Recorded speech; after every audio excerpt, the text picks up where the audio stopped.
Käydään seuraavaksi läpi muutama tämmönen yksityiskohta, kuten miten tehdään feidauksia, kuinka tuodaan logo ja kuinka saadaan videoklippiin haastateltavan nimi näkyviin. Ja sitten kuinka voidaan esimerkiksi valotusta vielä säätää. Käydään nämä nyt läpi. Eli aloitellaan sillä feidauksella, eli siirtymän tekemisellä. Mutta esimerkiksi tähän klipin alkuun nyt laittaa sellainen, että se lähtee mustasta ruudusta ja pikkuhiljaa tulee tuo kuva näkyviin. Ja se käy hyvinkin yksinkertaisesti, valitaan täältä tämä kohta, mistä pystyy näitä siirtymiä tekemään. Ja otetaan tästä esimerkiksi, että häivytä mustalla. Tässä on sen feidauksen kesto, laitetaan siihen vaikka pari sekuntia, raahataan ja viedään nyt sitten sinne sillä aikajanalla, minne halutaan. Tässä tapauksessa nyt tuohon klipin alkuun, näin. Ja katsotaan sitten, miltä toi näyttää, eli painetaan tuota toista nappulaa. Moi Satu. Sä perustit just... Näin. Ja jos on tarvetta säätää vielä tuota feidauksen pituutta, niin tästä ihan raahaamalla voidaan vaikka lisätä sille vähän kestoa. Moi Satu. Sä perustit just yrityksen. Kerrotko vähän? Ja katsotaan sitten, miten me voitaisiin tuoda tähän logo. Eli nyt esimerkiksi laitetaan vaikka Laukaa Konneveden logo tähän klippiin. Esitetäänpäs täältä jostakin logo, tuosta vaikka 2-rivinen. Ja raahataan se sinne klipin päälle, otetaan kiinni ja tiputetaan se tuohon päälle. Kuten nähdään, niin tänne ilmestyy uusi taso. Sitten löytyy tämä Laukaa Konnevesi logo. Ja voitaisiin raahata se vaikka tänne yläkulmaan ja sitten muuttaa sitä kokoa, joko tätä muokkaa ja vapaa muunnus tai sitten pikavalinnalla Ctrl-D ja taitaa sitten sopivan kokoinen, vaikka tommonen tonne yläkulmaa, näin, ja tästä sitten säädetään normaalisti, että milloin se tulee näkyviin tuossa klipissä ja minne asti se kestää. Laittaa se tuohon vähän myöhemmin tulemaan tuo klippiin. Katsotaan miltä se nyt näyttää. Sä perustit just yrityksen. Kerrotko vähän, mitä sä teet työksessä? Eli perustin sisustusalan. Ja kuten nähdään, niin tuolla oikeassa yläkulmassa nyt tuo logo on ja se kestää tonne tämän videon loppuun asti sitten siellä. Ja nyt voitaisiin tuoda sitten haastateltavan nimi. Ja nyt tässä tapauksessa niin voitaisiin tehdä tähän joko boksi, minkä päälle kirjoittaa se nimi. Ja toisaalta tässä olisi musta paita, niin voitaisiin ihan tuoda se valkoinen teksti tuohon, mutta tämmöistä tilannetta varmaan harvemmin on, niin lähdetään ihan, että tehdään se boksi nyt tänne ja sinne nimiin. Otetaan vaikka alkuvaiheessa tuohon, jälleen kerran nähdään oikealta, kuinka sinne ilmestyy oma boksinsa ja tasonsa siis. Sitten valitaan täältä kirjoitustyökalu ja kirjoitetaan siihen vaikka, että Satu taisi olla tämän nimi ja stylaa ja vaikka sitten ammattia. Eikä me ei muuta tietoja siitä nyt tarvita. Tässä sitten sopivaan paikkaan tuohon boksiin ja jälleen kerran sitten vähän muunnellaan tuota kokoa vielä, että se on suunnilleen nyt sopivan kokoinen, ei tämä niin justiinsa tässä ole. Tekniikan tästä kuitenkin ymmärrätte. Ja nyt, että me saadaan yhdistettyä vielä tämä teksti ja tämä boksi yhdeksi elementiksi, niin se saadaan niin, että valitaan nämä tasot, aivan kuten jos kuvia käsiteltäisiin ja yhdistetään ne joko täältä taso ja yhdistä, tai sitten pikavalinnalla Ctrl-E.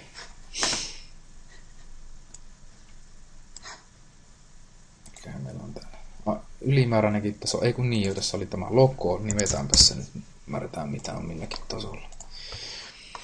Ja täällä aikajanalla näkyy tämä kohta, että missä tämä tulee näkyviin. Tämä Satu stylaa ja Voisi laittaa se melkein tänne ihan alkuun. Katsotaan, miltä se näyttää. Moi Satu. Moi. Sä perustit just Ehkä se voisi pikemminkin tässä kohtaa tulla. Katsotaan, yrityksen. kuinka Kerrotko pitkään vähän, se mitä olisi. sä teet työksessä?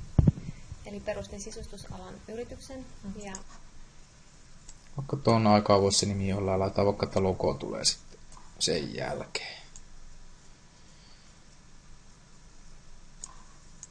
Sä perustit just yrityksen. Kerrotko vähän, mitä sä teet työksessä?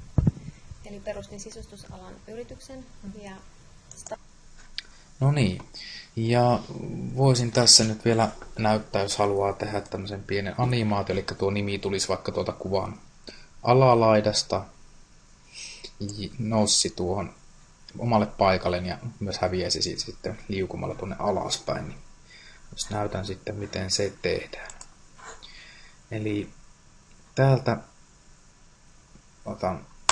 painetaan, niin saadaan tämmöinen alas valikosta niin kuin sijainti näkyviin. Ja Yrityksen. kuten nähdään, niin tässä tämä on omalla paikallaan, mutta jos halutaan, me voitaisiin tässä alussa siirtää tämä. Valitaan täältä sijainti ja siirretään se tänne alas. Miksi tuohon kohtaan. Ja laitetaan toista nappulaa, mennään vähän eteenpäin tässä videolla. Kerrotko vähän, mitä sä teet työksessä? Tuohon asti ja ihan kun nuolinäppäintä painetaan ylöspäin, niin tuodaan se tuohon oikealle paikalleen. Näin. Painetaan jälleen playtä. eli perustin sisustusalan Ja laitetaan siihen tästä tämmönen merkki. Näette tänne kuinka ilmestyy näitä niin sanottuja avainruutuja, missä sitten, mitkä on erilaisia merkkejä tälle animaatiolle, että milloin sitten alkaa taas liikettä tapahtumaan.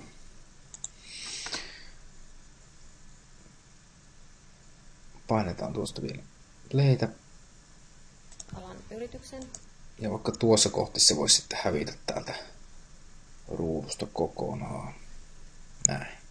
ja Nyt kun katsotaan mitä ollaan saatu aikaiseksi, niin mennään tähän pikkasen taaksepäin videolla. Katsotaan, painetaan toista nappulaa, katsotaan mitä tapahtuu. Perustit just yrityksen. Kerrotko vähän, mitä sä teet työksessä? eli perustin sisustusalan yrityksen Noin. Ja sitten ilmestyy tuo logo tonne. Hyvä. Ja käydään sitten viimeisenä asiana vielä, että kuinka voitaisiin tuo valotusta säätää. Niin valitaan nyt tämä klippi, mikä meillä on tässä käsillä. Eli sehän oli tämä alin videoklippi on sama kuin täällä tämä ensimmäinen. Eli tämä näin. Ja tässä voitaisiin vähän valotusta nyt sitten säätää. Niin ihan normaalisti, kun kuviakin käsiteltäisiin, niin valitaan täältä käyrät. Ja esimerkiksi voidaan tällä säätötyökalulla kiinni tuosta kasvoista. Raataan vähän ylöspäin, niin nähdään kuinka sinne tulee valoa lisää.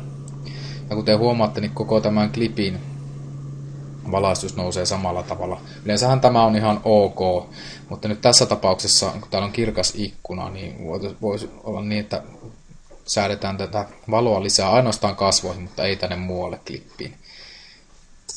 Tästä voidaan sillä lailla tehdä tämä, että kumotaan tämä äskeinen säätö, Ctrl pois ja painetaan I:tä. Ja sitten ihan pensselityökalulla voidaan tuoda sitä muutosta siihen kohtaan, mihin halutaan. Kuvien käsittelylle sinänsä varmaan tuttu asia. Tämä näin. Ja nyt, kuten nähdään täältä tasolta, niin tuo muutos on tässä kohti tätä ruutua. Ja tällä klipillä, tuossa on tämmöinen pieni nuoli tänne päin. Kuvia alkuun, niin nähdään kuinka nuo Moi Satu. kasvot ovat hieman kirkkaammat. Kerrotko vähän, mitä sä teet työksessä? eli perustin sisustusalan yrityksen ja stylaus- ja sisustussuunnittelun. Mitä eroa on stylauksella ja mitä on sitten taas sisustussuunnittelu? Eli stylauksella pyritään asunnon myyntiä vauhdittamaan, saamaan asunnon mittasuhteet ja potentiaali paremmin esiin. Ja myös se, että uusi ostaja pystyy kuvittelemaan itse. Tuota äskeistä muutostahan ei tehty seuraavaan klippiin, joten nyt pitäisi sitten palata normaaliin valotukseen tuon kasvojen, kun tässä klippi vaihtuu. Siihen asuntoon paremmin. Onko sulle koskaan käynyt niin, että Kuten tässä kävikin. Ja täältä siirtämällä tätä tasoa, niin saamme sitten tämän vaikuttamaan kaikkiin näihin klippeihin, mitä tämän alla on, eli myös tähän viimeisimpään. stailannut, mutta ihminen on ihastunut niin paljon, että on halunnut jäädä asumaan siihen? Voidaan vaikka täältä vielä tuonne loppuun lisätä feidaus.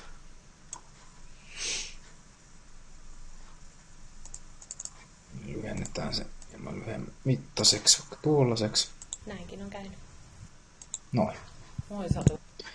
Ja seuraavaksi voitaisiin sitten tehdä tästä MP4-tiedosto, eli videotiedosto, mitä voidaan sitten haluamaamme kanavaan laittaa esimerkiksi YouTubeen tai Facebookiin tai Juttuluuriin tai vastaavaan. Eli täältä valitaan renderoi video.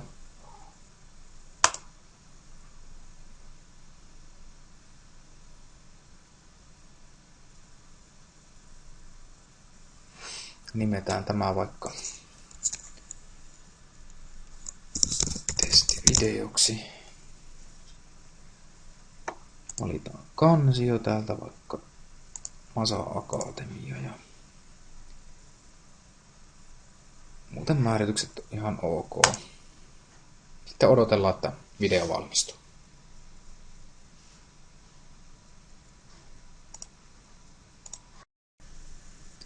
No niin, valmis video on meillä tässä kansiossa ja katsotaan miltä se näyttää. Eli avataan vaikka ihan perus media player. Katsotaan siinä. Moi Satu. Sä perustit just yrityksen. Kerrotko vähän, mitä sä teet työksessä? Eli perustin sisustusalan yrityksen ja stylaus- ja sisustussuunnittelun. Mitä eroa on stylauksella ja mitä on sitten taas sisustussuunnittelu? Eli stylauksella pyritään asunnon myyntiä vauhdittamaan, saamaan asunnon mittasuhteet ja potentiaali paremmin esiin. Ja myös se, että uusi ostaja pystyy kuvittelemaan itsensä siihen asuntoon paremmin. Onko sulle koskaan käynyt niin, että olet stailannut, mutta ihminen on ihastunut niin paljon, että on halunnut jäädä asumaan siihen? Näinkin on käynyt.